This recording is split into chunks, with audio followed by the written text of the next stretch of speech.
Good morning and welcome to PMB Morning Show, where politics meets business and the real issues take center stage. Today we are looking at two stories that define the state of the nation, the challenges faced by our traditional institutions, and the provoked expressions by clergymen on the state of the nation's economy. In recent times, our traditional institutions have come under serious political interference with reference to Kano Emirates, which has really affected the respect that accompanies such revered throne. The anticipated ruling by the Supreme Court has raised concerns about what is becoming of our traditional institution. Is it getting weaker or stronger? At the same time, away from the royal seat tussle in Kano State, the situation of the nation's economy has degenerated to the extent that clergymen have started speaking out without fear or favor. Are we likely to see a serious upturn in the political landscape of Nigeria? What does this mean to the collective image and perception of the current administration? These are many more quick concerns we are going to address this morning. This morning, we connect the dots between leadership and accountability and delivery, because in the end, governance is not just about winning elections, it's about making life better. Stay with us. We shall be back to look at what the newspapers has for us. I am Chidi Kenneth, and with me is my co-host, friend and colleague, Mr. Ibrahim Shaibu. Good morning, sir. Good morning, Mr. Siki. How are you doing? A very good Tuesday morning to our viewers and to you. And how's your health and everything? Thank you. Very good. All right, Mr. Shaibu, we are at it again on a Tuesday morning. Yeah. The clergymen are now shouting. The emir is shouting. One of the most respected clergymen here in Abuja, by name Pastor Paul Eneche of the Dunamis Gospel Center, is now speaking up boldly. The Sultan of Sokoto speaking up boldly. These are, both strong religious leaders, because the Sultan of Sokoto doubles as both a traditional leader and a religious leader. If I'm not mistaken. Exactly. So they are coming out now to speak out strongly. This is no longer business as usual. So that is what is going on. And we shall be going on a short break. When we return, we'll dive straight into the newspaper review. This is PMB Morning Show here in the city of Abuja. My name is Chidi Kenneth. Please stay tuned. We shall be right back.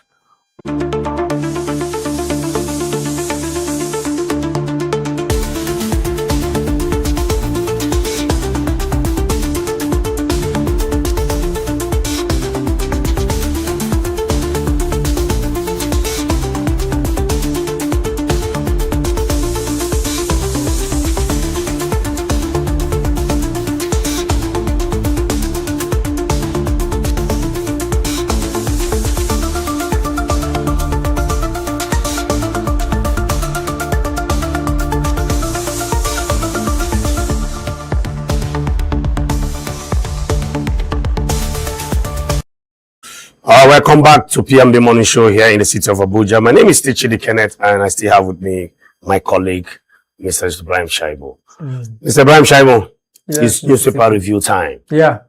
Let's see how it goes, and let's see what we have. And hopefully, I hope we don't see casualties and death across Nigeria again, because like I always tell you, you always see it, even though we don't want to.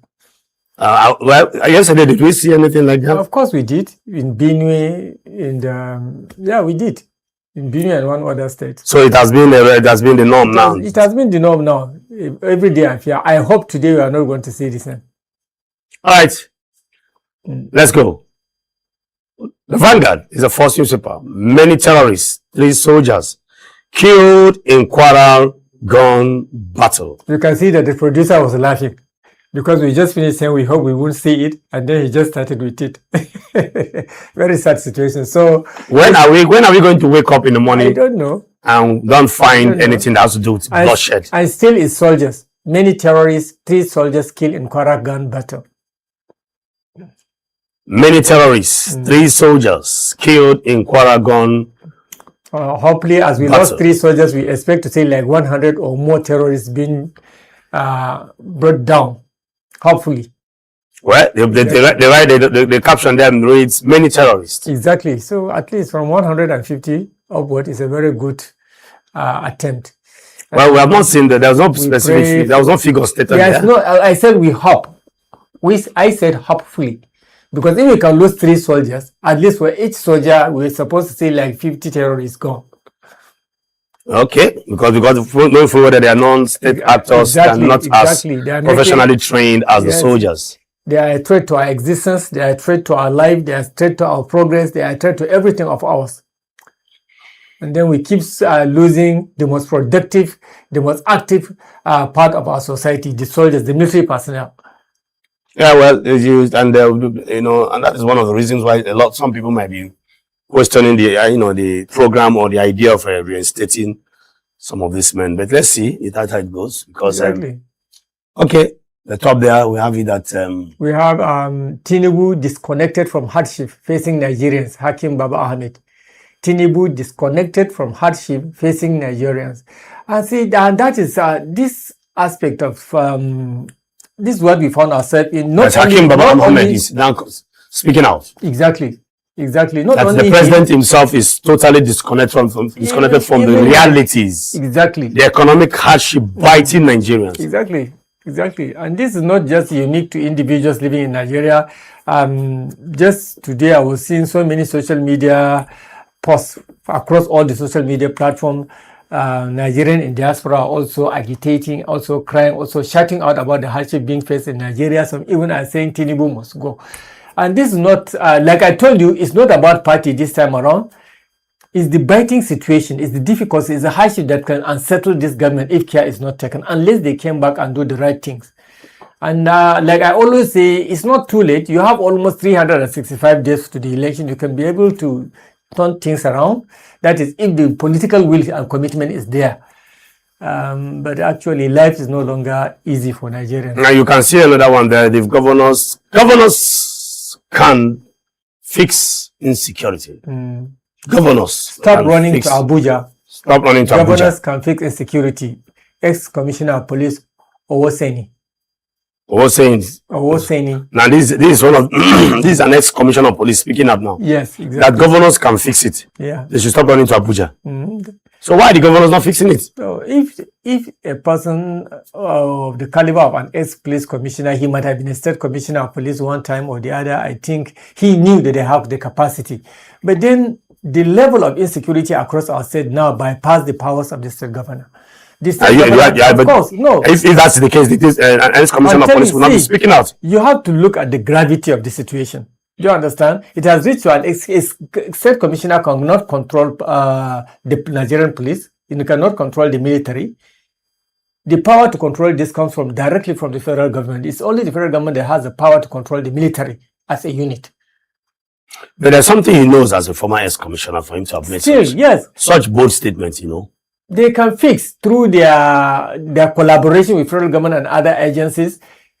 The federal government still has a very critical role to play in fighting insecurity in those states, because the dimension has far outweighed the capacity of state governors. Okay, let's not waste or the much state time. apparatus. Yes. Let's not waste much time there. Let's go up. Let's see. 2027. No talks with PRP. Yet we are focused on court case. ADC. No talks with PRP. Yet we are focused on court case. No talks with PRP. Yes, the PRP is another political party, People's Redemption Party, I think. But they are yet focused on court case because they still have a lot of court cases. Even the nephew case is not done with so far. Abi? So could it be possible that PRP might probably be another option to fall back at in case the court rules against them, the ADC as a party?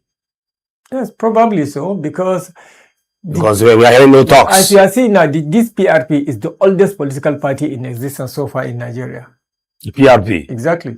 The PRP was registered in 1979. It was the party registered by late Alhaji Aminu Kano of Kano. It was the party that saw the emergence of two state governors in Nigeria, the former Kano state governor, Alhaji Abubakar Rimi, and former Kaduna state governor, Alhaji Balarabe Musa. they emerge as respective governors of their state on the platform of the People's Revolution Party. So the PRP is mostly been driven by the poor people. That is why in Hausa they used to call it Jam'iyyar Talakawan Nigeria, the party of the grassroots, the poor grassroots people of the north. And then the party went into coalition with one former NPP, Nnamdi Azikwe's National Party of Nigeria. At one time, it was part of they went into amalgamation. So I think now, because the yanni is coming from the poor, from the poor Nigerians, that is why they are thinking maybe it's now the new alternative in case the Legat also does not go in their favor. Does not favor the ADC as a political party. And I think it's a very wise decision. Okay, let's go down. So we don't waste time on Vanguard. See. Any other reader there? Yes, there is a Senate seat. Ogun East APC leaders endorse Abiodun, Ba Daniel. And then again, there's another 2027 APC takes presidential form at 100 million naira and primary holds on May 15. So APC presidential form 100 million naira and primaries holds on May 15. Let's see. Is anybody contesting with President Bola Ahmed Tinubu? In the ADC? At the APC? In the APC, I don't think so. Is it the ADC that is talking? I think for the presidency, it has to be, what do you call it, consensus. But for other governors and other state party officials at the House of Rep, I think that one will be based on primary election. All right, let's go to the next newspaper, please. Tribune, how ADC presidential candidates may emerge. How ADC presidential candidates may emerge. Okay, the whole country is waiting to see who is going to battle it or slug it out with President Bola. All eyes are on the ADC. All eyes United are on the Opposition ADC. Movement to midwife consensus option. Source. United Opposition Movement to midwife consensus option. So honestly, it's game on now. Right now. Yes. It's game on for the ADC. The whole country is waiting. I can assure you that, like I said, one who is in tune with the people on the street, Nigerians are waiting to see who is going to be the flag Exactly, because throughout yesterday they have been in closed door meeting. Atiku was there, and two former southeastern former governors were there. Rotimi Amechi was there. Obi was there. And then till the end of the meeting, I think as of yesterday, Amechi did not resign his intention to run for the presidency, because Obi, the purpose of the meeting was to call him to step down for Obi. He refused as of yesterday, Rotimi Amechi. Exactly. Yes. And then I think there's one other person from the southeast. Is it Evry or something like that? So now there are three prominent blocks within the ADC. The Obi is there, the articulators are there, and then now Rotimi Amechi is also another force to reckon with, because he's not willing to step down for one southern candidate. Do you understand? So I think we will see what emerges by the end of the day. Well, that is the beauty of democracy and politics in itself. It's all about contest. Let's see how it goes and how it flows. Okay? ADC presidential tickets. Let's see how it's going to be. Who is going to clinch the ticket? And then we'll take it up from there. If you want to see more of this, you go to page 16 of the Nigerian Tribune.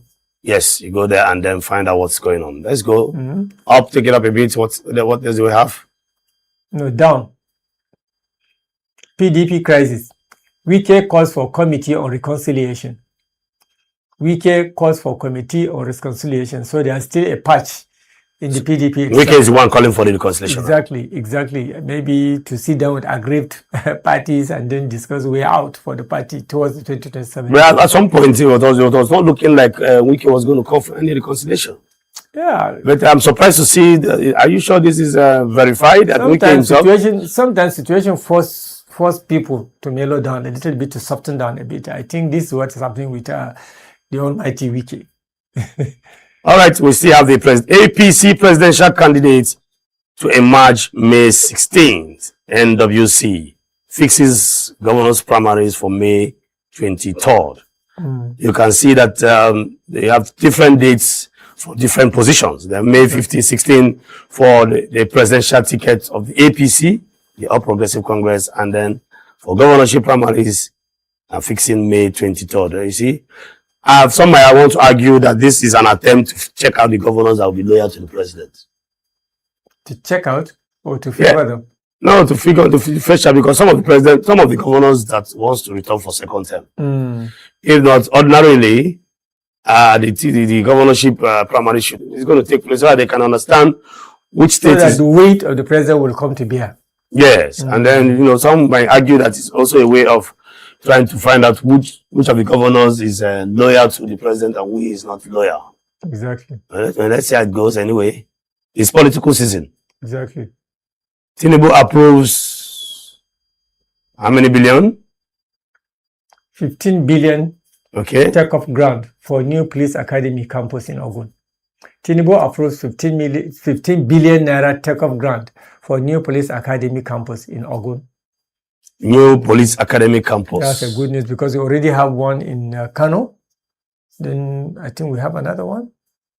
I'm only aware of the one in Kano. So we are now having another one in another campus in Ogun. That's a welcome development. Welcome development, and we do hope that in the spirit of whatever, that everywhere will be well taken care of and everything will go around. All right, thank you. Okay, let's go to the next newspaper, please. The newspaper, The Guardian. Can you zoom a bit so that we can... Politics overshadows governance as NAS observed 93-day recess in 2026. Politics overshadows governance as National Assembly observes 93-day recess in 2026. This is a very worrisome... it's a very worrisome headline situation here.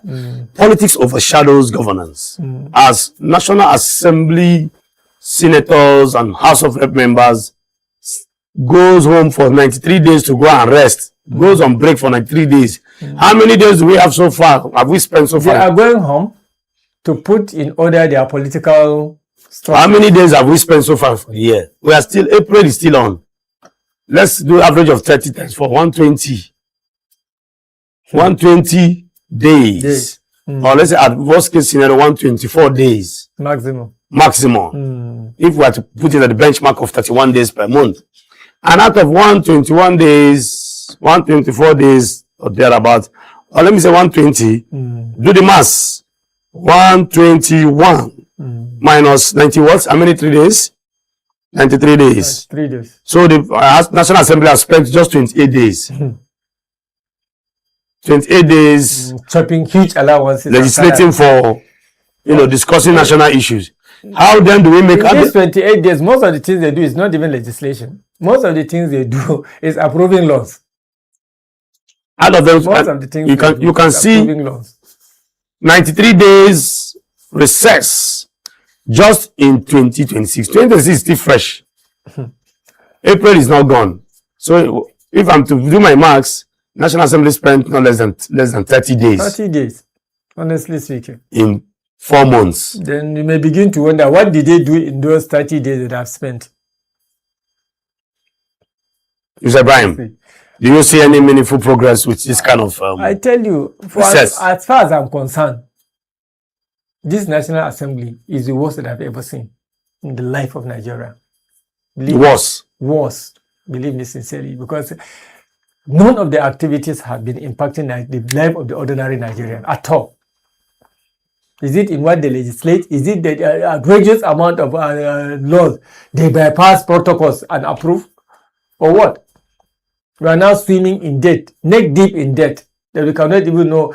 They are even telling me that I'm owing 746,000 naira. 724,000 naira. 24,000 naira. You are owing, your wife is owing. I don't even know. All your children are owing. When to take the loan. Let's zoom and see what David Mark is saying there. Most of these people will not go to their village and campaign again with their constituency. Most of them cannot afford to go there and campaign. Let's see what David Mark is saying. Party leaders intensify contingency moves as ADC denies PRP talks. Party leaders intensify contingency moves as ADC denies PRP talk. Like I always say in Hausa, Mba ruwa me kawo batun ruwa. Mba rami me kawo batun rami. So, Ba rami ko? me ya kawo magana rami.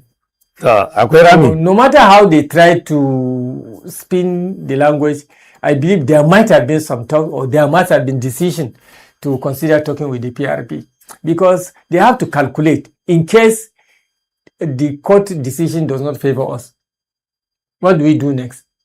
You understand? Initially, they thought about the SDP before they even joined the ADC. You remember when they were leaving their various parties, they were thinking of joining the SBC. Then suddenly they diverted to ADC. And now they are rethinking the PRP. I think the PRP is a better platform for them rather than any other political party for now, because the PRP is already the party that is welcoming to the ordinary Nigerian. It's a grassroots party. Because it's a party that talks about Nigeria's sovereign. It's a party that is that has recognized the position of the Nigerian masses. Let's go up there and see what we have up there. We are the Guardian. No, up, no, down, up, yes, zoom it a bit so we can see. INEC says fake X account was used to frame chairman as ADC youth protest. INEC says fake X account was used to frame chairman as ADC youth protest. Then what about his other nefarious activities that show his bipartisan? So INEC is speaking out now that the X account was fake as youth protest. Well, let's see how that turns out, because the news is everywhere. The evidences are everywhere. We know these days we are in a very serious technological era when people will come out. You see somebody doing something wrong, and they will come out and tell you it is AI. Exactly. You know, and even now, I think I heard that even the masters of the AI, that is China, they decided to ban it among the young people. Because they abused it. Yes. You will see something, koro, let me use our native language, koro, and they will deny, say it's and AI. Somebody will tell it's AI. You know, I wonder how. When I have seen this picture of David Magna, somebody will just decide to say, no, this one is AI.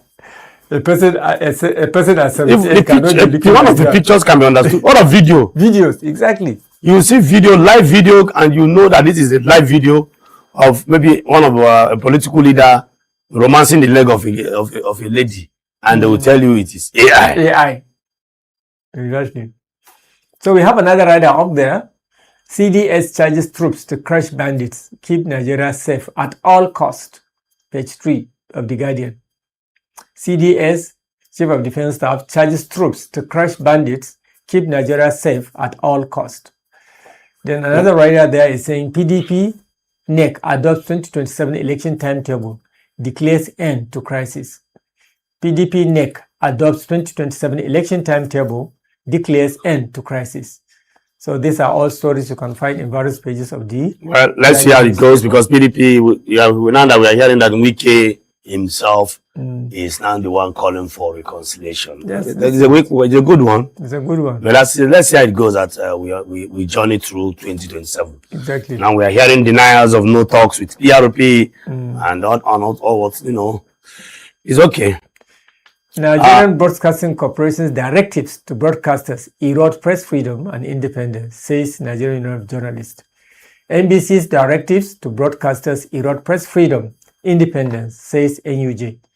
So the Nigerian Union of Journalists, the umbrella body of we, the journalists, is now speaking out. Exactly. You know, telling us that the attempt by the NBC to gag information is unacceptable. Going for looking at the current realities in the world today, we are in a speaking world. Exactly. In fact, I told somebody recently that the biggest business in the world are businesses that are related to talking. Exactly. We have the TikTok, we have the WhatsApp, we have all kinds of everybody's talking now, the Instagram and the rest of them, the X, Twitter handle, Facebook, everybody is speaking out talking. of freedom. So there's no way you can decide to gag people. You can't gag people these days. The world is a global village. Exactly. Everybody's speaking, everywhere is speaking, everybody's talking, left, right, and center. And one of the constitutional freedom of Nigerians is the freedom of speech. Well, of course, it's a global freedom. Yes, we have the FIB. We have also the FIB, the Freedom of Information Bill. Information Bill. So at least I don't think there's anything for anybody to hide. If you are doing what is correct, you should not be scared of people talking. Exactly. Exactly. You cannot try to control the narrative all the time. No. Why will an old woman be jittery when dry bones are mentioned in a proverb? You can see that. Okay. Let's go to the next newspaper, please. Daily Trust. INEC clears chair. Okay. Amopitang must go protest swear. INEC declares chair. Amopitang must go protest swear. As they are clearing their chairman, the protest is increasing. The protest that he must go keeps swelling up. Even as the agency itself, the commission itself, tried to clear their chair. I'm trying to find out what are the basis for his clearance. What are they using to clear him? Well, number one, the commissioners have not come to deny that lands were not given to them, and some gratifications were not given to them. Exactly. They have not come to the up till now. Have you seen any memo to that? Not. That is one. Two, the body language, or rather what my friend will tag as the body odor of the institution INEC is suggesting that there is some form of partisanship. Exactly. That the commission has been compromised. Alleged partisanship. Let me use the word alleged. Because you see, you cannot. We are very intelligent people here. We see things, we perceive things. No matter how you try to deny pregnancy, it is a matter of time. Similar protests took place in London yesterday or day before yesterday. Yes. Somebody was saying that could it be the reason why NEPA does not give us light in the evening? I'm telling you to gag information, to gag me. I am telling you what is happening. Okay. I have not seen light from 5 p.m.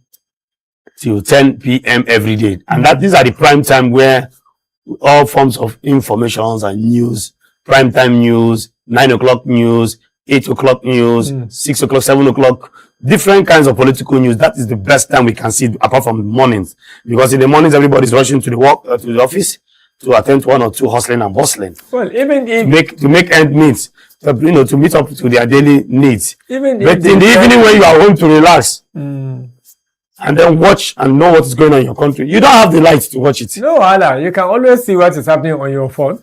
So how many people can afford? What are you talking about, Mr. Shaibu? Phone. When do you have the data to watch it? At least it will not. Is it not after eating food you cannot talk of data? No, you are right. In an economy where hunger is now ringing the bells everywhere, as I speak to you, I don't have data now. Exactly. My data got finished. And somebody had to spot me yesterday to do one or two things. So what are we talking about? And we are hearing that one of the communication industry careers or platform has decided to, not to lend Nigeria, not to borrow Nigerians recharge card anymore until you clear off. Okay. So over a week, some of us cannot make calls. For those who are owing, cannot make calls. Like the producer there. So 2027. Okay, the producer is also a victim of that. 2027. Obi Konkoso supporters launch OK movement. 2027. Obi Kwankwaso supporters launch OK movement. The OK movement is on. Okay, the O represent Obi, the K Kwankwaso. Yes, okay. It's such a very okay arrangement for me. It's okay. It's okay arrangement for me, at least. It baffles me how when you have if you're a candidate supported by the youth, you will see creativity at its best. Of course. This is one of such creativity now. Okay. Exactly. The merger, the marriage is okay.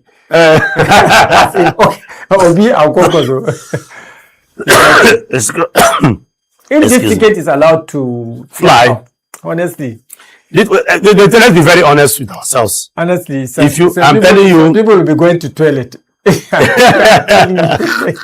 if this ticket flies, people will go to toilet. I'm telling you, their stomach will start doing because their seat will be at threat. Honestly speaking, this is a wonderful amalgamation. Capable of sending some people to toilet. It's okay. It's very, very okay. One other union that will have been okay is also Amici and the other person. The other person they are not trying to allow to breathe air now. Former Kaduna governor Amici Erufai will have also sent shivers to some quarters, but that one is not politically feasible for now. Especially now because nobody is talking. Where there's Obi, you can't hear Amici now. And then El-Rufai is beyond where he is now. So for now, we can do well with okay. We are okay with okay. We are okay. You are okay with okay. For now, yes. We are okay. Well, you know, I'm laughing. You know, Nigeria is a very interesting country when it comes to politics. Exactly.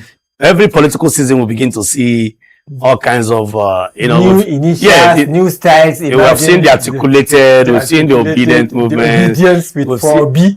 We have seen now we are seeing okay. Exactly. And, it shows that creativity is now gaining grounds in politics. Exactly. And this shows that when people like you, you don't need to be a APC or they will do a lot of things for you. They will do a lot of things. You don't even need to be a APC. Stylishly. The youth, and you can tell creativity of this kind tells you where the mind of the youth. Exactly. Am I correct, sir? Of course, yes. Because that's what was said. Not only do you this time around, the problem is that of Nigerians, not just a particular segment of Nigerians. Versus the government. Like I tell you, forget about the OK movement, forget about the ADC. It is the poverty. It is, honestly speaking, it's the situation Nigerians have found themselves in that is going to do a lot of havoc. I'm telling you. It is the situation that will vote that day. No matter the amount of money they hit and spend on election, believe me sincerely, it will not. Are you speaking from experience as one who traveled to Kaduna recently? You know, you were saying something yesterday that the feeders you are getting. No, the feeders you are getting when you travel. The practical thing I saw, yes, that is part of it also. But what you see in the social media, what you see in the news, what you see even happening among the Nigerians in diaspora, do you understand? What you see in the markets around you, in the communities around you, Nigerians are not happy. Nigerians are not eating well. They are not dressing well. They are not taking their drugs as even common amlodipine that is supposed to be very commonly obtained, the BP drug that many Nigerians are now under BP. It's not even readily available as it used to. Do you understand? Children are not going to school because they are owing school fees. People now have to skip meals in order to pay children's school fees. Can you imagine? People are buying 1,400 naira per liter. It's a sorry situation. And yesterday we are seeing 34.5 trillion naira looted from the national treasury. Exactly. Through pre-distribution deductions. Exactly. How many that is scandalous. That is appalling. And the authorities are not coming out to say anything. That is gross insensitivity. Whoever is responsible for that, I don't know what the anti-graft agency is doing in respect to that. It is wrong. It is anti-graft. It is a shame. Who do you expect the anti-graft will go and face? And here we are budgeting 130 something billion for post-election matters, and then 7% of allocations being disbursed for maintenance of aircraft. And among the 7%, the presidential fleet is taking more. You see, sometimes when you try to understand what is going on in the country, you begin to wonder, is it realistic? Could this report be false at all? Could they be forged? What's going on? We don't even know. Sometimes he said these are the things that it is not healthy for our mental state. What is every day you tune to the televisions, what greets you is killings and and all kinds of misplaced priorities going on everywhere. Killings, 3 soldiers, 12 others killed, passengers abducted in Kwara and others. That means Kwara state and other states. That's what this study is telling us. Now, away from that, you can even see pension scheme. Police retirees take protest to Villa. A policeman that will serve 35 years. See their angry faces. I mean, zoom the picture. See their angry faces. A woman was crying. A woman is crying there. See. You can see this is why most policemen will not even want to. Of nairas, the government is sitting on trillions of nairas that are not even being used for any practical program. This is a national embarrassment. See the plight of Nigeria. People who have served Nigeria. The Minister of Interior should look at this. Yes. I'm sure he's seeing it. Of course he's seeing it. Or the Minister what does it take to pay police affairs? Police affairs. What does it take to settle these people? One who has worked actively, faithfully for 35 years. You cannot give him his money to go and rest and enjoy the remaining part of his life. allegedly. These are officers. Some of these are officers. These are men living like almajiris. Look at them. Look at Nigerians. They are, and these are men that they have knowledge about arms, use of arms. Exactly. They are well disciplined. Some people are religiously well grounded. Otherwise, some of these, it is people like that sometimes decide to take arms and go and join banditry and other nefarious activities. Or go and even train young people. Yes, for them to be the kingpin and then train young ones. It's very, very unfair. Very, very sad. One stupid person will just take trillions of naira and go and hide it somewhere. And sleep comfortably. In Nigeria. Okay, we've seen this. Tinubu approves new police academy campus of 15 billion naira. 15 billion naira take-off grant. Okay, 3 soldiers, 12 others killed. Very good development. Passengers abducted. Okay. Let's look at the other one. What you need to know about what you need to know about routes. Huh? So they are saving a new BVN routes. I'm not even aware. I will find out about this from the. Well, what we do know is that a lot of things will be unveiling as we progress towards. I have this doesn't have to do with the new tax policy also. Well, so that more fish will be caught in the net. Because in one of the report I heard that the net has increased widely now, so almost everybody is being covered by sheltered by the. I don't know what category of fish are you going to categorize yourself? Yeah, one of the fishes. Now. Are you tilapia or shark? I don't even know myself. You don't even know which one. I'm too small now. We are too small. Even my smallness, they should have said, what would I even fish from this guy? Some fish are too small to be caught in the net. Okay. But the government doesn't care about that. All right, let's go. Let's go to the next video. The Punch.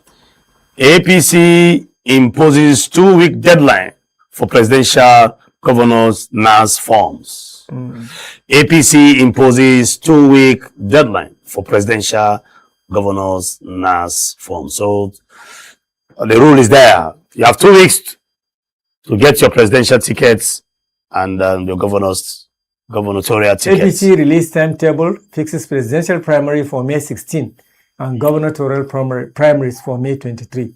Ruling party says presidential form at 100 million naira, gubernatorial aspirant to pay 50 million naira, Senate 20, Reps 10, State Assembly 6 million. The party is going to be making a huge amount of money. Serious money. Telling you. Serious money. So, I don't know. You know that, but common sense will not even allow you to think that somebody can remove his 100 million naira and buy a form to reach that stage. To serve the people. To serve the people, just to serve the people. Are you going to serve the people genuinely? No, it's a capital investment. It's investment now.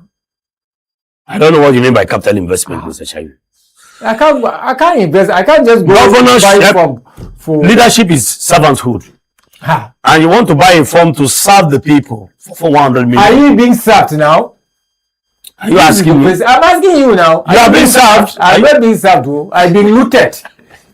That's why you're always I've been looted. That's why somebody is telling me that you're always somewhere is telling me that I'm owing 746,000 naira for what? Not just you, your wife is owing. I've been looted. So if somebody goes to pick up just a form for 50 million as a governor, what do you expect of that governor? Make profit. Make profit? Yes. So governance is not an investment. Policy is no longer about governance and servitude. It's now the most booming business for Nigerians. I'm telling you. But this calls for serious worries and concerns, because if I'm to serve, go to canvass for votes, and I want to serve the people, want to serve the public, as it were, and then you are telling me to go and pick up a form for 50 million naira to become the governor. Why not say presidential form? Now this is for one political party. Just 100,000 naira. Is it not enough? Buy form at 100,000 naira, then we know that they are coming to serve the people. 100,000 is just 10,000. Exactly. When you misbehave, we know that no, we just sold that form for you at 100,000. So you can get out. You can get out. Get the hell out. and buying from at 100 million. We know what they are going to do there now, or 60 million, or 50 million, 20 million. States reps, states. I think there's another interesting story up at the right. It's right there talking about a fresh crisis in the PDP. Let's see. Yes. Fresh turmoil in PDP as Wike camp rolls out primaries plan. Fresh turmoil in PDP as Wike camp rolls out primaries plan. So the the PDP still have different campuses. Exactly. I wish they. You know, those days in some of the universities we have the Samaru campus and the Congo. There are still Congo and Samaru campus and even Shika campus for the medical students. It's still there. In so many universities, near Funtua. Especially we have Funtua, the School of Basic and General Studies. Yes. School of Basic and Remedial Studies. Yes. That's my route when I was doing my youth service. Exactly. So you see, even University of Just has plenty of campuses, Naraguta, this here and that, you know. So universities normally have campuses. So just like that, our political parties are also now having campuses. Are you going to be calling them campuses? Well, they say camp. When the camp becomes two, it becomes exactly, okay, campuses. When camp becomes two, it becomes what? Exactly, campuses. Campuses. Yes. So we have PDP campuses. Oh, I'm likely going to see even APC campuses recently. Well, people just don't want to let go of their big ambitions. Very big ambitions. It's political season. Yeah. It's political season. Konkoso launch joint movement before ADC primaries. Obi Konkoso launch joint movement before ADC primaries. I think they are referring to the OK movement here. The OK movement. What this goes to show is that with or without the primaries, Obi and Konkoso have agreed. Exactly. At least we have seen one agreed. They have agreed come into being now to form a block. Now, what we don't know if the block is going to hold at the ADC or the PRP. And this goes to show. I also read this goes to show that these politicians know what the people are saying. Exactly. Their ears are on ground. Yes, they see body movement, they see. And as it is, I will not, without sentiment, without prejudice whatsoever. Anywhere the OK ticket goes to, they will gather momentum. They will. It all depends on the other, the next movement that we are going to see, because some people are also suggesting Atiku Amechi, but Amechi says he's not ready for any second seat. Well, let's see how these are all political talks, permutations and calculations. Let's see how it's going to end as we progress. Okay, next newspaper, please. Next newspaper. Okay, last but not the least, sports. What do we have? What does sports have for us there? Any juicy rider there? Nigerian star fights for top flight survival across Europe. Nigerian stars fight for top flight survival across Europe. Top flight survival across Europe. Well, we're looking at these are home-based players who are okay. Nigerian stars fight for top flight and survival. Okay, maybe international signings, right? Yes. Okay. Not home-based, sorry. Nigerian stars fight for top flight survival across Europe. You know, Nigerian players, most of them are doing well. Domestic players, yeah? Yes. Okay. No. The El Keremi. No. These are top flight. These are players playing professional football outside the shores of Nigeria. Okay. They are actually, trying to step up their game to see that they secured, top clubs like the Real Madrid, the Barcelonas, the Man Cities, the Man U, El Chelsea, just name them everywhere. And so far so good. We have the likes of, Lukman, making us proud, Akko and the rest of them, Oshime and the rest of them. Oshime, I think I understand that Barcelona is also eyeing Oshime. Okay. To see that if they can grab him. I do hope that flies. And that would be a good one for him. I also heard someone saying that Oshime wants to play for the Premiership. So that that's where he wants to fly his trade as a footballer. It's a good one to aspire great, to have great dreams and pursue them and nurse them. So it's a very good one. Kudos to them, and let's see how it goes and how it ends. Yeah, that's great. All right, Mr. Shaibu, before we wrap it up on the newspaper review, what is your most catchy radar this morning on all the newspapers so far? Is it the OK movement? Is it the whatever? Because I'm excited about the OK movement. My only fear is that the other strong contenders in the APC, Because let's face reality. This gentleman agreement that we have in place, this 8 years for South, 8 years for North, I think it is working fine for me and for a great majority of Nigerians. Because once we disturb the balance, for us to be able to put things right, it always takes us a long period of time. And it always breeds disunity among us. One of the presidential candidates tried it and lost out. Huh? One of the presidential candidates almost wanted to distort it and he lost out. Exactly. So since the incumbent is already from the South, allowing the South flag to fly is not a bad idea for me. I'm not a fan of Biden. I have never hidden that from any of my friends or colleagues. I'm not a fan of Biden, but I just feel it's the right thing to do because he's the only visible Southern candidate for the APC that can take us into the promised land. Because we are no longer interested. I'm not talking neutrally now. Do you understand? I'm talking as a Nigerian. As a senior citizen now. As a senior citizen. What should be your interest? Like what John Oyego said at the ADC convention. Yes, he said some of us at the departure lounge now. Our interest is to make sure Nigeria fix it works exactly before we go. Fix Nigeria before we depart. And to be honest, for majority of Nigerians, this present administration is not bent on fixing Nigeria for Nigerians. Because we are dwindling. We are drifting across on the sea. We are not seeing light at the end of the tunnel. We are finding life absolutely so difficult. This present administration is not going to take us to the promised land. We are looking for an option. And for now, the only credible option capable of taking us to the promised land is the ADC.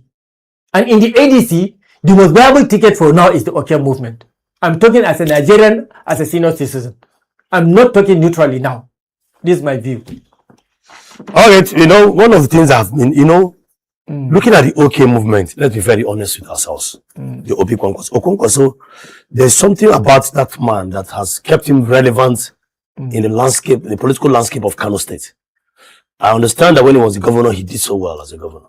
He did so well as a governor, very, very well indeed, because most of these huge flyovers, he was responsible. He was responsible also for educating a lot of youths in Kano State, international scholarship.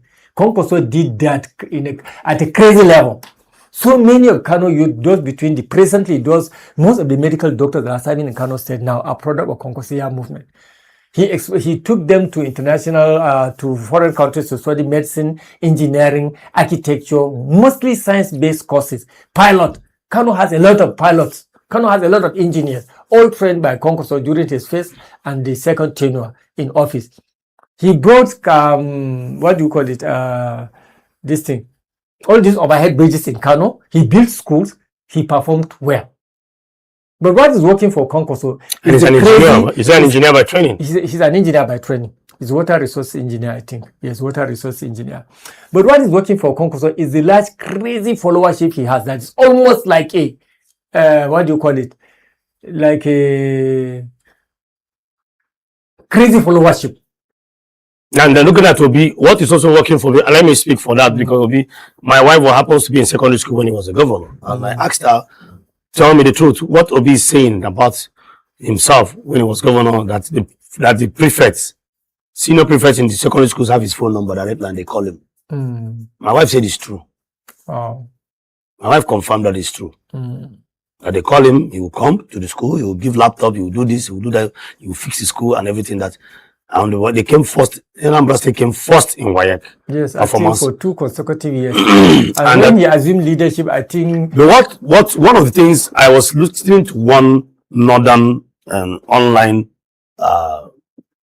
reporter, and he was analyzing why he loves different candidates. When he got to Obi, he said, and even that of Pharaoh to me, they said a man that has been working freely, talking freely, and yet, after many years, he left office. Not even any of the anti-graft agency can even see one reason to invite him to come and say, come and tell us how you spend this money. It has never happened in Nigeria. So Obi is that one person? No, the man said that is what is even making him crazy about him, man. That somebody that has left governor, served for 8 years as a governor, and since he left, he has been talking freely, criticizing government, doing everything. Nobody can invite him and say, okay, 1 naira loss here. That it is still baffling him. Their combination is good.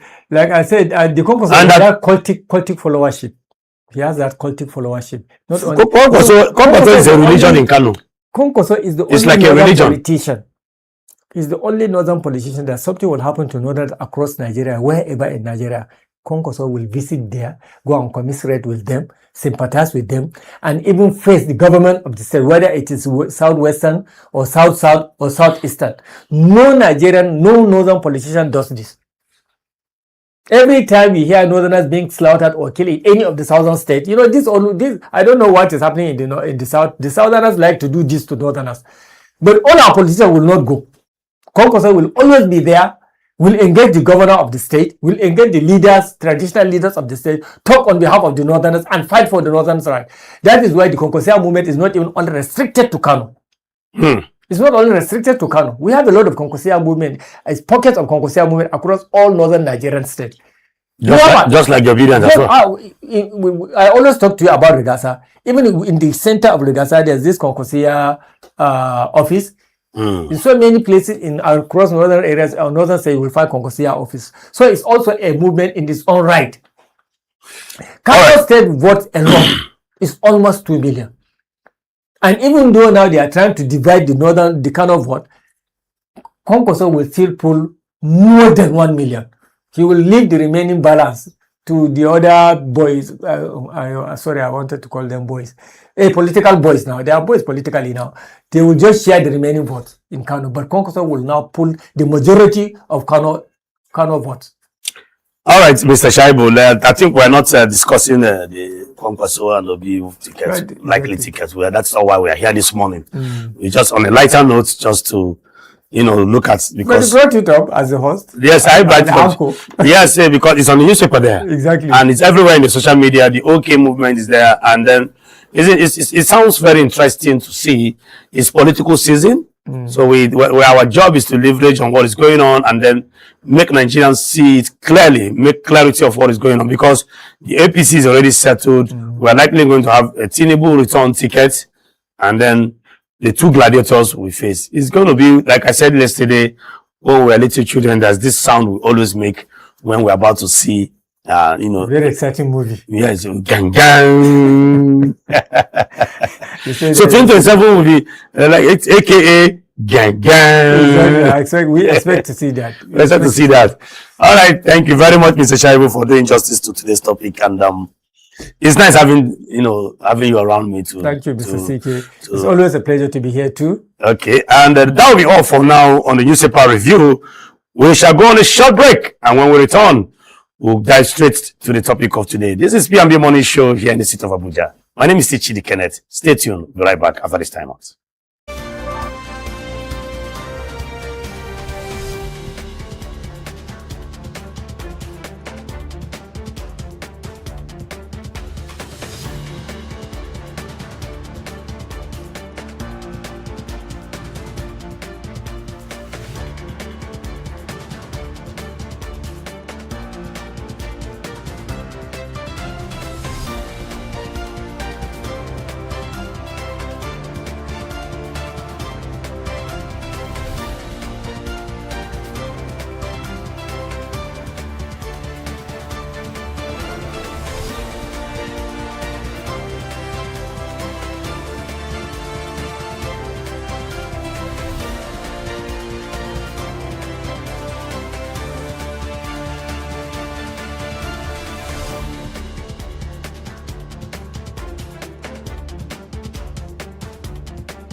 All right, welcome back to PMB Morning Show here in the city of Abuja. My name is Chidi Kenneth, as usual, and now we are going to hit the first topic for today.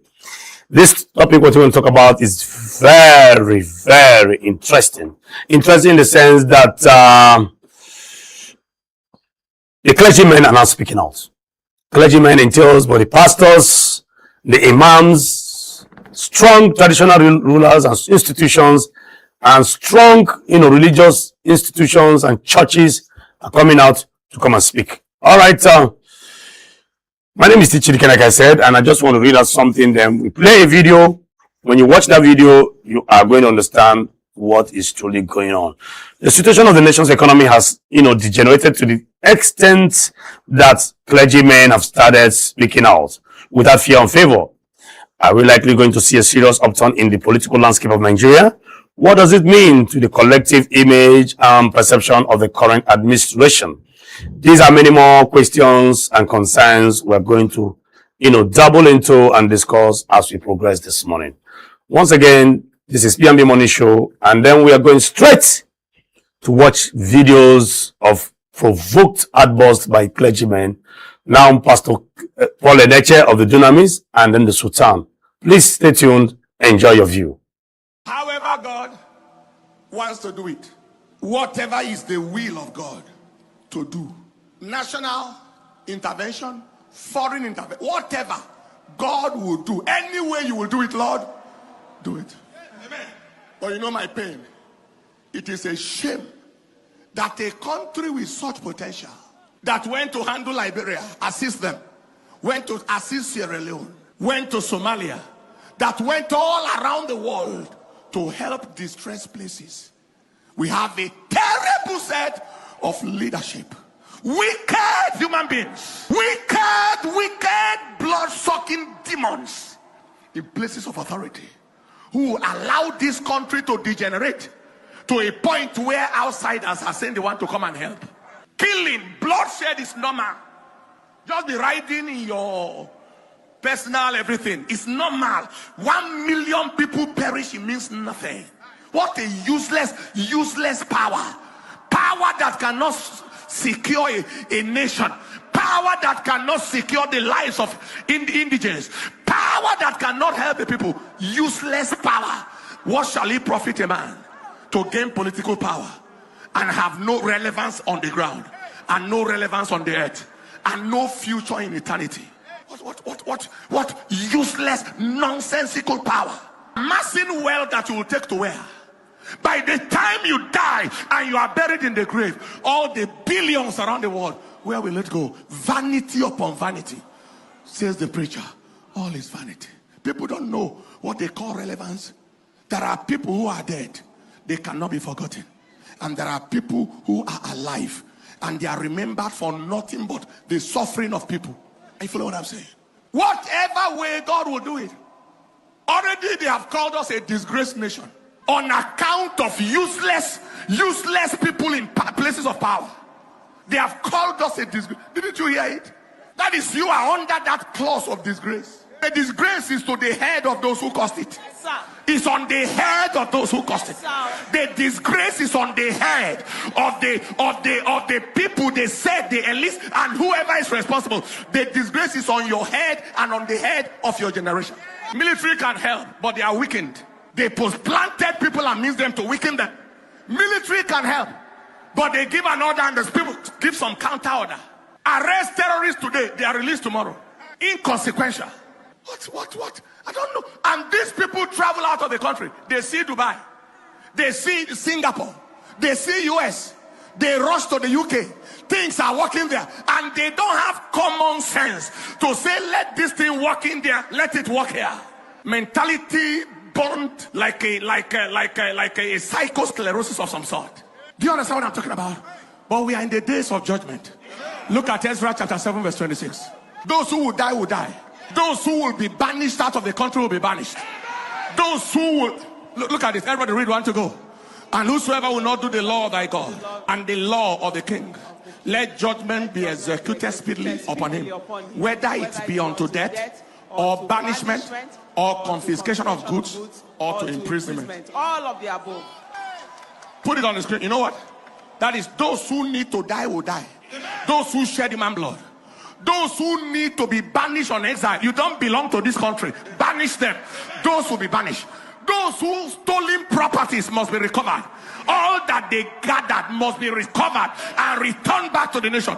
It will happen. I'd like you to mark this down. This will happen. And those who need to rot in prison. Former big man inside Kuje prison. Former big man in Ikoyi prison. In Kefi prison. correctional center. Quarantined in correctional center so that their minds can be corrected. The people who guarded them before will be guarding them not to run. Lift your voice and say, Father, fulfill this word in our nation. In our nation. Fulfill this word in our nation. In our nation. In our nation. Those that need to die in authority, in power, in position, let them die. Those that need to be sent on exile from this nation, let them be sent. Those whose goods need to be confiscated to return back to national treasury, let them be returned. Those who need to end the rest of their lives in prison, let them go. Open your mouth and pray. The Lord has answered and he has heard us. Give him a big clap and a shout of praise. And every spell on this nation, every spell that makes the land to see the abnormal as normal is broken. To see the abnormal as normal, the spell is broken. To see the abnormal as normal, that spell is broken. Turning things into a joke. Nigeria is a funny place. Big things are happening there, but people are not joking right now. Wow. That was a very serious outburst by Pastor Eneche, Pastor Dr. Eneche of the Dunamis, or Eneche. You can see him speaking with every sense of audacity. Exactly. Before we proceed, we also want to see the video to strike the balance of the other revered, most respected Sultan of Sokoto, who doubles as a religious leader and also one of the strongest, if not the strongest, emirates in the northern part of Nigeria. Let's see how that video. The strongest. Now things are really very bad. It doesn't take anybody to know, yes, Nigeria is in a very, very bad situation, and it's a fact. And I'm happy to hear the two leaders of the National Assembly saying that personally and in public. Let's not deceive ourselves that things are all right. Things are not all right. We know it and we feel it and we see it. From the time I became Sultan till now, for 11 years plus, we've been having such gatherings to talk about Nigeria, national security, development, and whatever. 11 years plus. And I've been here for 14 years plus. And we have talked and talked. We have talked at Northern Governors Forum level with all the traditional rulers in the north. We've talked at national level, where I happen to be the chairman and the Oni is the co-chairman of that body. We have talked and talked and talked. In the last 1.5 months, we've had 3 serious gatherings like this with the highest security echelons in the country, with the highest leadership of this country. Today we are here once again to talk on the same issues of national security. I think enough of these talks. Let's walk the talk. Because the more we sit here and talk, the more time we waste in taking real actions. Because we know the problems. I'm not going to say anything here that I have not said in the last 7 years. So I'm not going to give a lecture like the Senate President said. You're trying to give a lecture, but it's important when you come to public forum like this, you say some few things. I wish this gathering is a very formal one where you don't have media, so that I can discuss some of these issues very, very well. You know the problems. And honestly, I thought we are coming to a closed-door program with the leadership of the House of Reps and other major stakeholders like the service chiefs, whom we can open up to them. Because some of them know what we feel, what we think about some of the issues, because they know we know what they know. And we collaborate with them. So my own take on this summit, yes, it's important to sit and talk, But it's much more important to implement what we have talked about. We can't just continue talking, and we don't implement. I bet you can come back 3 or 4 months later for another security summit. We will discuss the same things we are going to discuss today, because we don't implement. But it's good that we have such a forum, and I want to thank the speaker for thinking out loud to convene this program. At least we are together from various parts of the country, and it's important that we keep on sitting together to talk. Yes, let's talk. Let's see one another. Let's greet one another, so that will exude hope in the masses that their leaders are talking. But behind the talk, let's go back to serious issues of implementing whatever comes out from such forum, and with honesty, sincerity, and the fear of God. Because so many things we do, so many things our leaders do, you say one thing today, tomorrow you change. You say one thing publicly, and people will clap for you. When you go back in your comfort zone, you throw everything away. That's why I say with fear of God, because whatever you do, God is seeing you. You don't see him, but he sees you. And as leaders, God is going to ask us to account for the leadership he gave us here on earth. And all of us here will account for our deeds here. This is where we can do well, that when we meet our Creator, we'll be much, much happier with him. So I call on our leaders, the political leaders in particular, please fear God. Do what is right. Don't look at ethnic, religious, or personal interests while you are doing your own duties. You've had so many resolutions on the floor of the House. How many of them have been implemented? You need to sit down and talk. You pass resolutions, executive, legislature, have they implemented some of those things? Because you are the eyes and ears and mouth of the common man. But the common man voted for you. They didn't vote for you to come to Abuja and see the beautiful buildings and roads that we don't have in our villages. So know that it's a responsibility placed on you by Almighty Allah. You will account for it. It's high time we put aside all the ethnic and religious profiling, which was incidentally was our theme for our Interreligious Council meeting, quarterly meeting last week, Wednesday. Ethnic and religious profiling. But that's the issue. Whatever happens, the first thing is they'll say a Fulani herdsman. Whatever happens, they say, but when it comes to terms of banditry or whatever it is, there is no, like some of you have already said, stop profiling criminals. Call them by their name, criminals. And then we'll be much happier. Because no ethnic bloc or religious bloc will be happy when every day you keep on calling his own side of the coin the very, very bad one. Even when you know that you are much, much more in number, the good ones are much, much more in number. The very few ones, yes, Fulanis do all these bad things, we know. So do Yorubas, Igbos, Efiks, Ibibios, and so on and so forth.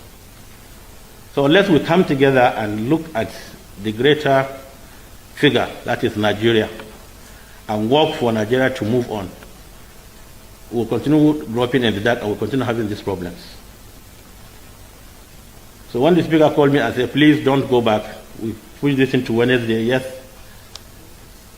We are here, we're talking about security, and one of our own, when his time was up, Almighty Allah took him. It's in the service of the country, it's in the service of security. And I told him, well, Honorable Speaker, I will stay back and listen to what people are going to say. All right, thank you very much for that wonderful video there. And I'm sure our viewers out there, you have seen for yourself where we are today in Nigeria. Now, before I, go to my friend and brother and co-host to talk about the video, let me also make my own take. Watching this video, I'm having a lot of goosebumps, Mr. Ibrahim. One of the things that stood out for me in this video is the fact that these religious leaders know the truth. They do. They do. This is the first time I am saying, with respect to the Sultan of Sokoto, you heard him saying that the leaders will come behind closed doors, say what is good, people will clap for them, and they go back in a comfort zone and do something else. And do away with the policy. Yes, and that everybody is going to give account to Allah, you know, who has given you this power and life. You're going to account for this leadership responsibility that was given to you. Exactly. And that they know the issues. The issues are not far-fetched. They are not rocket science. That for 11 years out of the 15 or 14 years he has been on the throne, and that he has been hearing rhetorics. So that means our leaders are not in short supply of good advice. It is one thing to be advised, and it's another thing for you to take the advice. You can see that the problem of Nigeria is not rocket science. So that is why when I see some presidential candidate telling us that the problem of Nigeria is not something that is difficult. Now, where are the unseen hands? Is it Nigeria doing Nigeria, or is it, some might argue, some conspiracy theories might argue that there are a lot of external interferences from foreign countries that has, lended their wicked hands to undermine the progress of this country.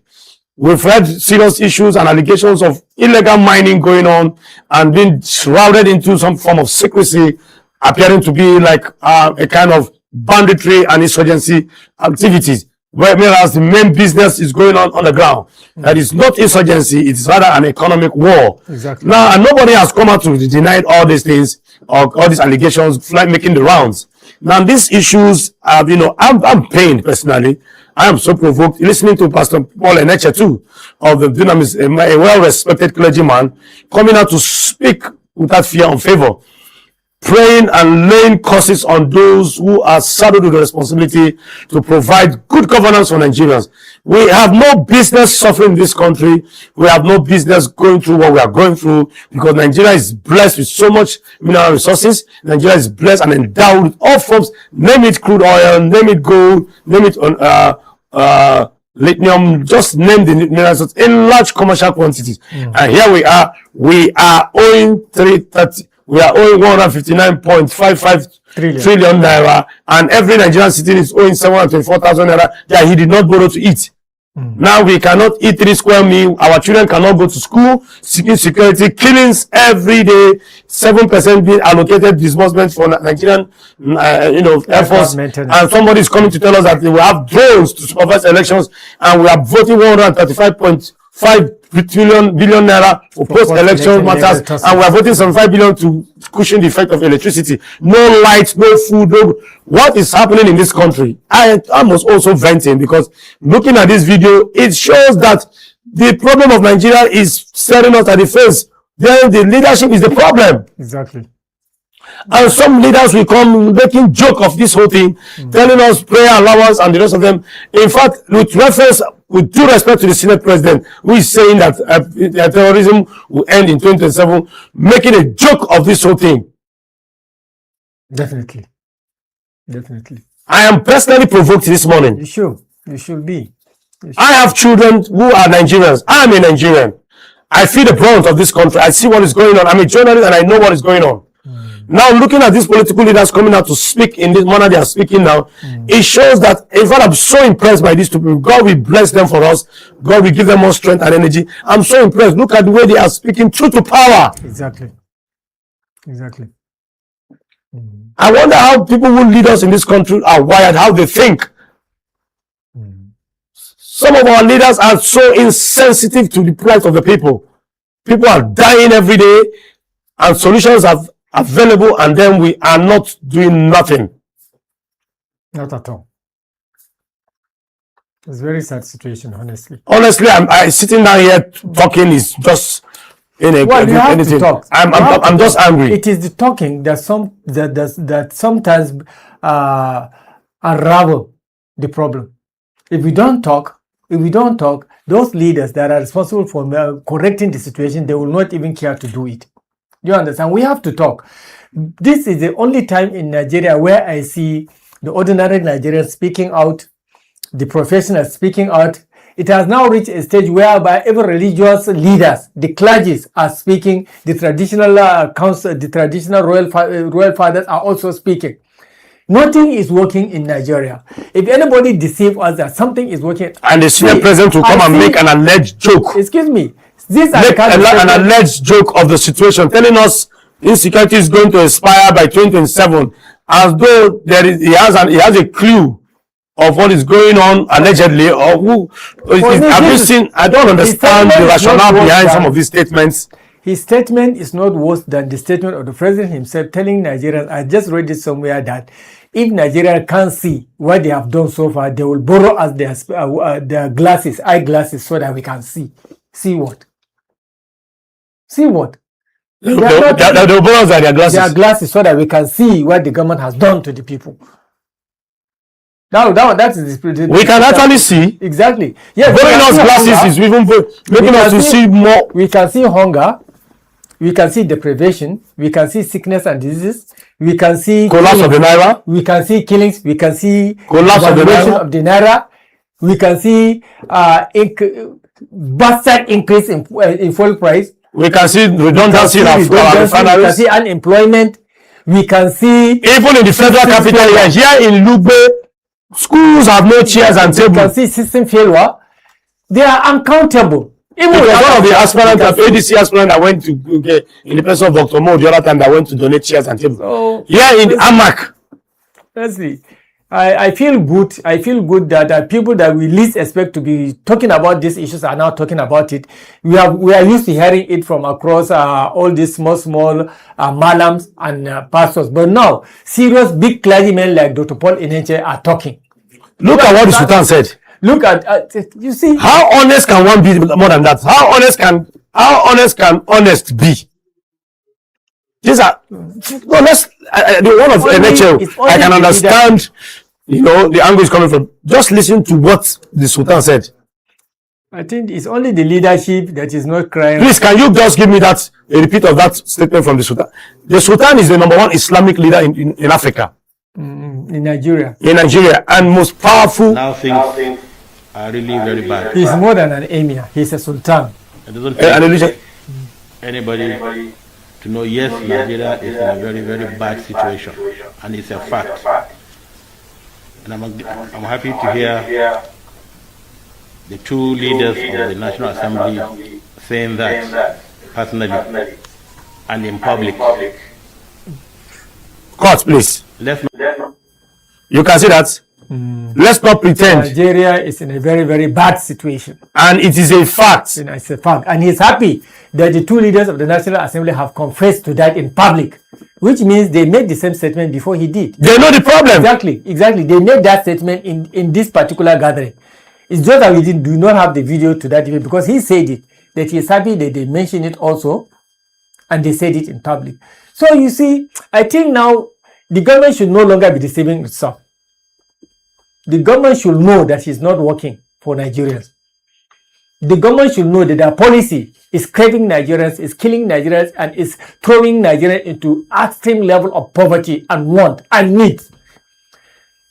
The government should know that their policies are anti-Nigerian. It's not friendly to just like NHS said. NHS said exactly. Wicked people. So we don't want to call them wicked. Places of authority. Yes, we are not in a capacity in our level to call them wicked.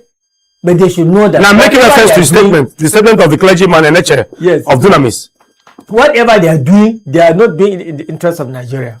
They are doing it to serve their personal whims, their personal interests, their personal hunger for accumulation of wealth and resources. We are the only country, I think, in the world whose natural resources is becoming a curse for us. We Instead of a blessing. Daily. Our people are dying daily. People are being displaced from their communities. In North Central alone, there are more than 3,000 communities that have been displaced. Communities that have been in existence for more than 100 years, they are no longer there. I'm telling you, they have moved to cities. They have moved to other communities. So many people have died. So many people have been rendered homeless. So many people have been rendered. So many women have been rendered widows. Children have been rendered orphans. Farmlands have been left to follow. We no longer farm in the north. The #1 commercial activity for the northerner is farming. But today we cannot even be able to farm to feed ourselves in the north. Our children no longer go to school. The level of, even before this crisis started, the last 20 years, the north had been backward educationally as compared to the other part of Nigeria. They have already 20 years away from us. And now, it is apparent as they are 50 years away from us. Is it deliberate? Artificial poverty and artificial denying people Illiteracy. good life deliberately. So please, we are Weaponizing poverty. Personally, for me, I have nothing against the government except its policies that are very, very anti-human. Because I know, even after Tinubu left, I don't even know the kind of people that will take the helm of affairs. But I believe it will not be this bad. We have never had it this bad in this country. To the extent that every strata of Nigerians are crying and complaining. Is it women? Is it children? Is it the elderly? Is it the government workers? And somebody is telling that you should borrow glasses. Is it traditional council? Is it the traditional rulers? Is it the church clergymen? Everybody is crying except those are the hem of affairs. Those are the position of authority. This is very, very selfish. This is unhealthy for Nigeria. The country is falling apart. The country is disintegrating. The country is dying. And not that we don't have money. The interest regenerated revenue in itself is enough to take care of things. But we don't even know for what are being expended. Just yesterday, the World Bank has released a report. We discussed about that report yesterday at length. 34.5 trillion naira looted from our national treasuries through pre-distribution deductions. I saw a video yesterday where the First Lady of Nigeria visited, I think, one part of Delta State. Was it Warri? Abala, you need to see the motorcade. You need to see the convoy. The convoy. And you are going to visit a state where your convoy can virtually fix the schools in that state. There are communities in that state that cannot boast of a standard school structure. Primary school. Government schools. We've never had it this bad, though. Nigerians should know. And then it's about time your vote works for you. That's my only advice to Nigerians, honestly speaking. No matter the amount of money they spend, I don't think they are going to make any reasonable impact because Nigerians have suffered in this administration. Well, Mr. Shaibu, is a sad one indeed. It's highly regrettable that we find ourselves in a situation like this. Sometimes I begin to wonder what is going on in the minds of those who lead us. Is it that they, just like one of the radar captured it in the newspaper today, that Tinubu, who said that the president is cut off from the hardship. I think it's daily trust. Yes, daily trust. Is it daily trust? Yes, I think it's one of I don't know if we can have it flagged up there. We saw it. We have the president is disconnected from the hardship of Nigerians. Okay, let's zoom in. Let's see. I think let me see. No, okay. It's not here. Is it there? No, it's not there. Okay, it's one of the papers. It's not. I thought it's daily trust. Is it there? It's not there. Is it in this very paper? It's at the top right there. Whatever paper is at the top. It's at the top. Yes. No, not there. Okay. While we are waiting for it, we can see that, I'm trying to find who made that statement. Is it here? Okay. I don't think it's there.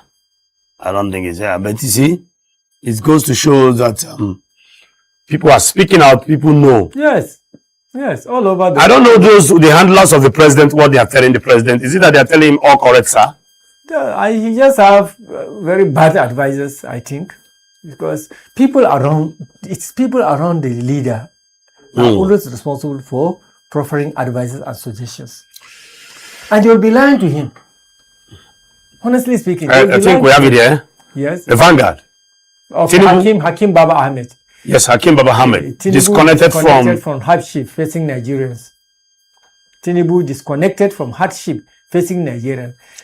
I'm telling you, it's Hakim Baba Ahmed, I think, is one of the major members of the ACF. Yes, ACF.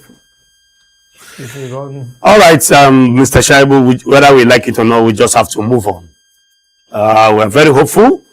Watching to these videos from two very respected clergymen and traditional institutions coming out to voice out the truth, hook, line, and sinker. It shows that there is hope for this country. Let's make this clarification so that Nigeria will not be misled. The Sultan is not a clergyman. The Sultan is one representative of the Muslim Ummah of Nigeria. Whether you are from the south or from the north, he is the religious figure that represents the Muslims of Nigeria. So I would be correct to say he doubles too. He's also yes, that's why I say he doubles. Sokoto, which means something a little bit more than an emir. That's why we don't call him emir. We call him Sultan. The Shehu of Borno is called Shehu of Borno. The Sultan is called the Sultan of Sokoto because in the northern traditional hierarchy, the Sultan is the number one. Then the second in command is the Shehu of Borno. So they represent the entirety of Nigerian Muslims. Do you understand? That is what I said. He doubles as one of the highest traditional institution in the northern part of Nigeria, and then he also doubles as a clergy person. No, because that's why I tried to make this clarification, because before now some people are trying to compare the current president with the Sultan. They are not alike at all. No, but he performs in a way. He also has a right. He's also a leader when it comes. He's also a leader in a way, in all rights. No. Yeah, he represents the entire Ummah, the Muslim Ummah. That's what I'm saying. He's a leader by right. Okay, yes. He's a leader. In addition to being an emir, yes, or just like the Pope. An emir. Exactly. The Pope has a social leadership responsibility and also a religious, exactly. Yeah, social political and religious. So he's a very respected person. What I'm trying to do is to make you understand the importance and relevance of that statement coming from such people, from his office, and then the statement from such person speaks volume. Exactly, it does. Do you see the way he's dishing out? He's person that rarely speaks about issues like that. For fear of misrepresentation. Did you see what he said? Exactly. He said let's not pretend. It's a fact. Not pretend. It's a statement of fact. And in the midst of the Sultan is not. There is no dilly-dallying there. There's no mix of word there. It is not stutter. He was straight to the point. There is no political coloration or into. No. You can. This is not AI. This is not AI. Certainly not. Exactly. I like both of these leaders are able to bring back, make their point known to Nigerians, because actually there's hardship in the country. Whoever is deceiving our father, our leader, he may ordinarily be a very gentleman, very nice guy. Whoever said they should borrow us glasses, I don't know. He is the one that said that. I think he's based on the advice. That's why president have advisors. He was wrongly advised. This has always been my assumption. Are you sure he was advised? Let me tell you something. Leaders are always misadvised. Sometimes they don't even know that the advice given to them is wrong. So my experience, I think I want to differ. We have leaders who don't listen.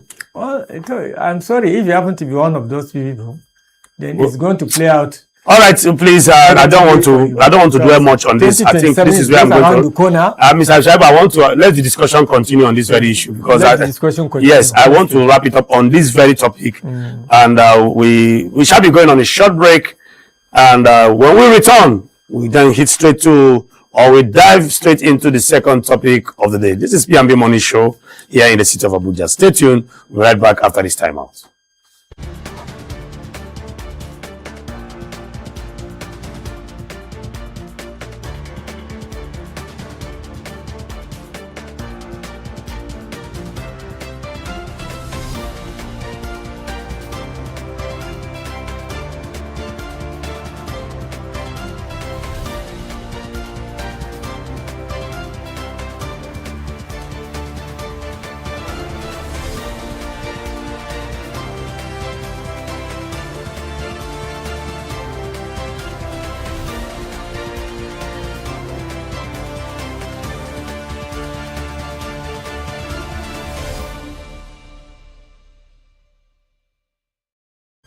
All right, welcome back. This is P&B Morning Show here in the city of Abuja. My name is Chidi Kenneth, and as usual, I still have my friend and co-host, Mr. Ibrahim Shaibu. Okay, Mr. Ibrahim Shaibu. Yeah. it's time for us. Let's dive into the issue of the Kano Emirates. Yes, in recent times, our traditional institutions have come under serious political interferences with reference to Kano Emirates, which has really affected the respect that accompanies such revered throne. The anticipated ruling by the Supreme Court has also raised concerns about what is becoming of our traditional institution. Is it getting weaker or stronger? Mr. Shaibu, before politics, during the days of the colonial masters, during the colonial era, Yes. traditional institutions were so powerful, so much so that the colonial masters were able to reach out to the grassroots, to the people, True. via the traditional institutions. Yes. And today we are saying that traditional institutions, even though they are still revered, but somehow there seems to be a lot of political interferences. So is our traditional institution getting stronger or weaker? No, weaker by the day. Weaker. And they are losing relevance too. You see, before now, the traditional institution used to be highly respected, and then because they are the most closest to the people at the grassroots, so they know what goes around within the communities. They give orders, and their orders are being respected. But then gradually, the politicians started delving into traditional institution, and then their strength have been eroded by traditional by politicians. The case of Kano State in particular happened when Konkoso, after the death of our former emir of Kano, late Alhaji Ado Bayero of blessed memory, this person was enthroned as the emir of Kano, former CBN governor Sanusi Lamido Sanusi, by Konkoso. So people thought that position should have been earned by the eldest son of the late former That's Bayero himself. Bayero. Yes, that is the other emir that has been sworn in again by Ganduje. So because of the rivalry between the two political leaders in Kano, Konkoso on the one hand and Ganduje on the other, they started pinching politics on the institution.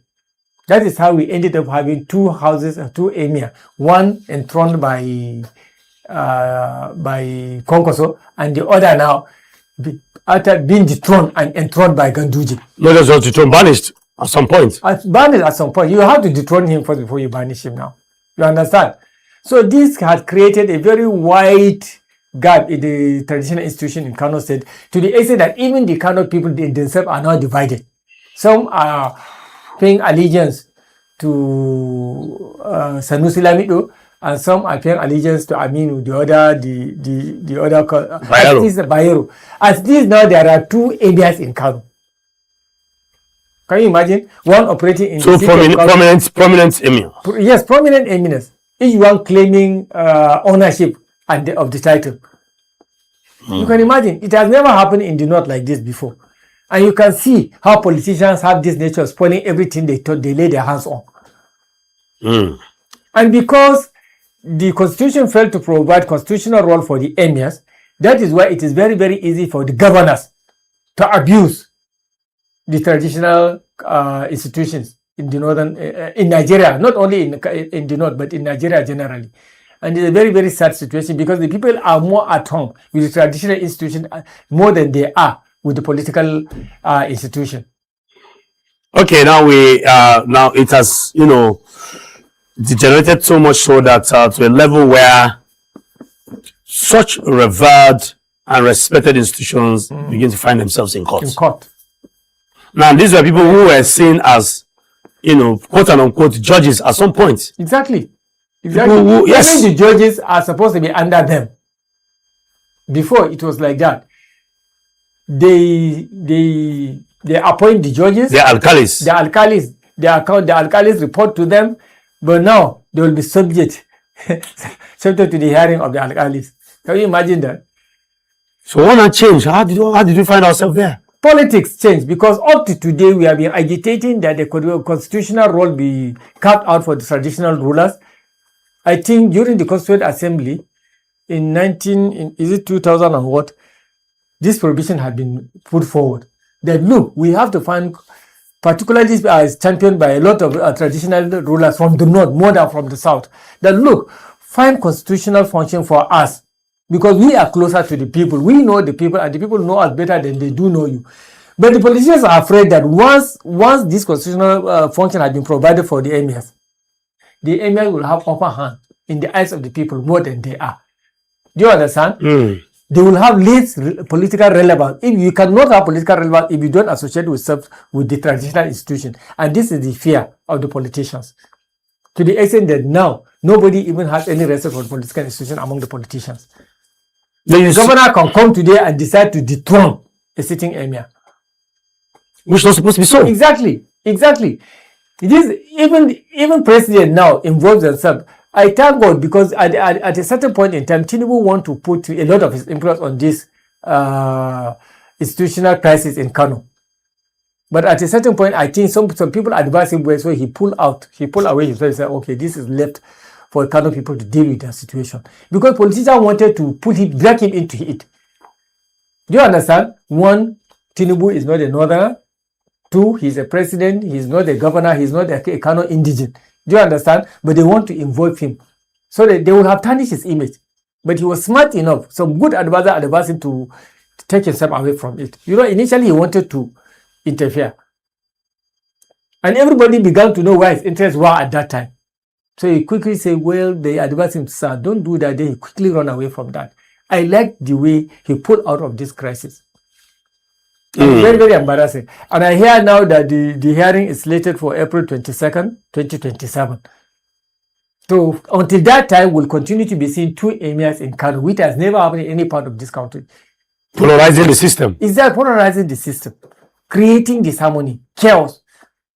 In a But place where densely populated as Kano. But not ordinarily. There is no combination, there is no flow, or there is no well-tailored, interferences or connection between politics and traditional institutions. Now, I don't see any connection between the two. Politics is politics, and then traditional, institutions are because the traditional institutions are being controlled by the governor has control over the emir. Now, You know that even if an emir want to go on leave or to travel on medical travel abroad, he has to take permission from the governor. Do you know that? We even have a local commissioner for chieftaincy affairs. Exactly. And but in hierarchy, even that commissioner for local government is higher than emirs. You can see how they were able to downplay the traditional institution. And they pay them, and they don't pay. Even local government chairmen are higher up than emirs in some places. So you can imagine that. And what makes even this... And the sad part of it is that some emirs are not being paid salaries. Yeah, they like are. government workers. Exactly. I don't... Yes, exactly. They pay them salaries, some of them. So I think it's not okay like that. The kind of situation is even very, very disturbing, because do you know that they are related? They are related. I think they are something like cousin. The immediate younger sister to the Bayero is the eldest wife of Emir Sanusi. And their two parents are related. I think they are cousins. The first wife of So you can see family politics. Politicians are trying to wreck up family system, family ties. They are related. He was the Bayero's father. Took very good care of Sanusi. That's why he gave him his daughter, who is the other Bayero's younger sister. So the ties are very, very close. They are related by blood. A very strong family tie. And politicians are here to just waste this relationship. So what negative effect does it have on the people? Yes, one, it will bring about disunity among the Kano people by themselves. This is a place where you have two emirs, half of Kano are supporting the one emir and half of Kano are supporting the other.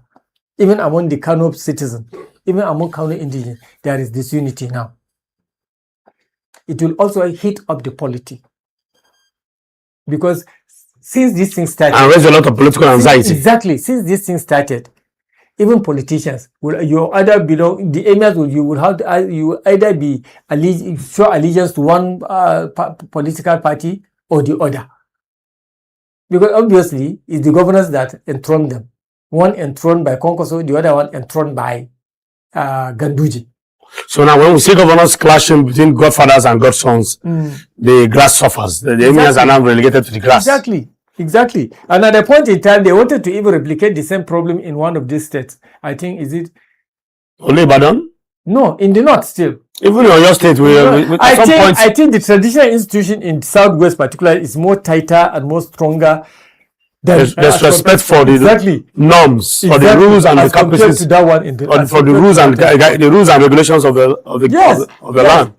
It's more knitted together in the southern part of this country, because the north is where the policies is being played. Today, still in the south, an Oni or Oba can make a very strong statement against the governor, and nothing will shake. But I'm telling you, in the north, no emir can stand out and talk very, very harshly against any governor and get away with it easily. I'm telling you that. I think the southwest is more stronger. Their traditional institution is very well knitted, very stronger as compared to that in the north. And this is it. Before, opposite was the case. Reverse was the case before now. Do you understand? But because our politicians just see it fit to discredit, to abuse the traditional institution, that is how we found ourselves in this situation today. And we, the ordinary northerners, are not happy with that at all. Like states like those states where the Oba of Benin is more powerful. Exactly. Than the governors must sometimes. Yes. Not sometimes. Even governors are afraid to interfere with. Yes. Exactly. Like the Oba of Benin. Some might also argue probably because of, traditional institutions also have some level of spiritual powers and spiritual leadership too. Yes, as it were. They do. Some of them,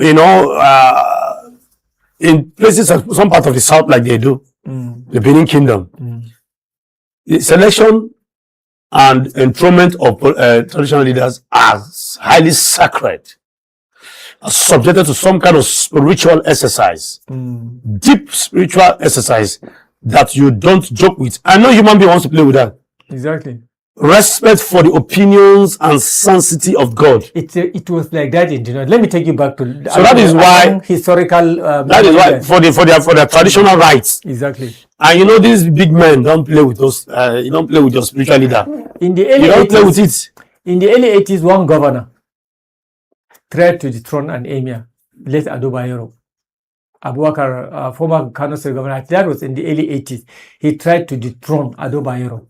Kano almost got burnt.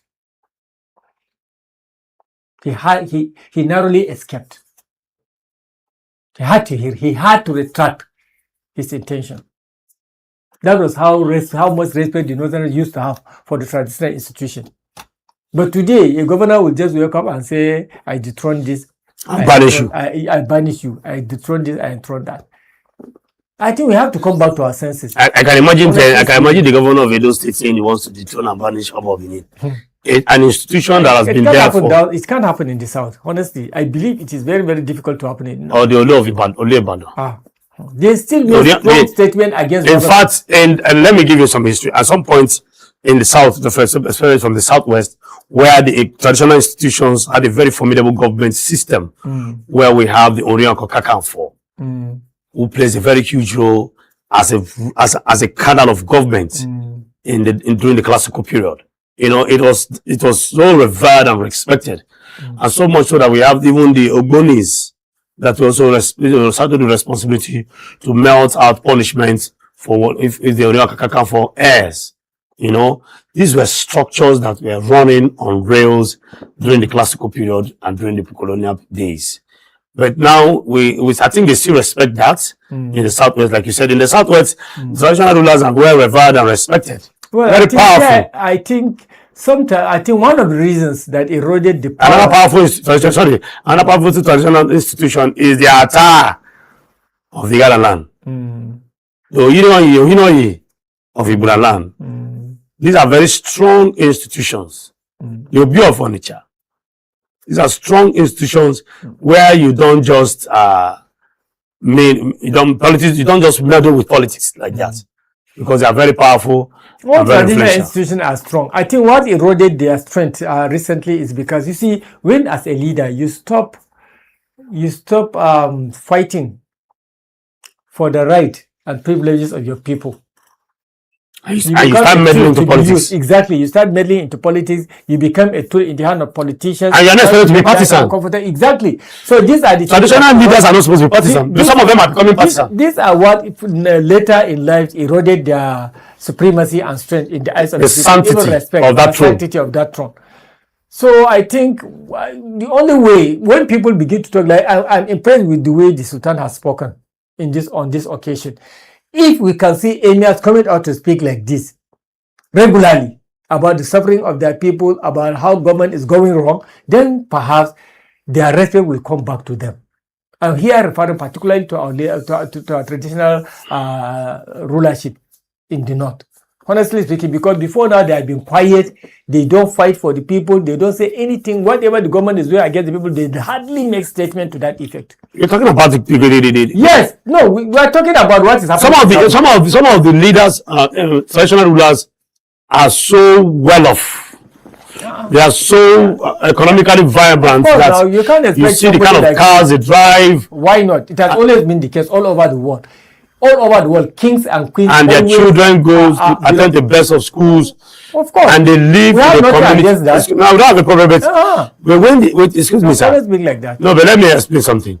When your lifestyle as so the affluence around your surrounding your throne is so much so conspicuous and so great enough that it does not even reflect in the lifestyle of the people that you are ruling. Exactly. That's where the problem is.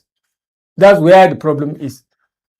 You are You are a king. riding at the back of your people. You are a king with so much affluence, ruling the people with so much hunger. I remember How does that work? it doesn't work. It doesn't work. I remember I lived within Zaria for more than 8 years. There was no water for all those.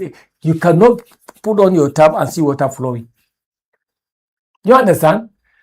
But then there was a sitting emir. There was local government chairman. The emir should have interceded on behalf of the people for the government to do the needful. But they neglect all these things.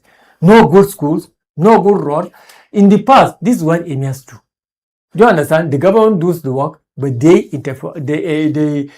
implore on the government to do. When people come and complain, the emirs, the traditional leaders will go and meet the government CEO. This is the requirement. These are the needs of the people. Please make sure you know what? Let me tell you very frank with you. Yes. Where some of these traditional institutions lost their power is when they started collecting gratifications. Exactly.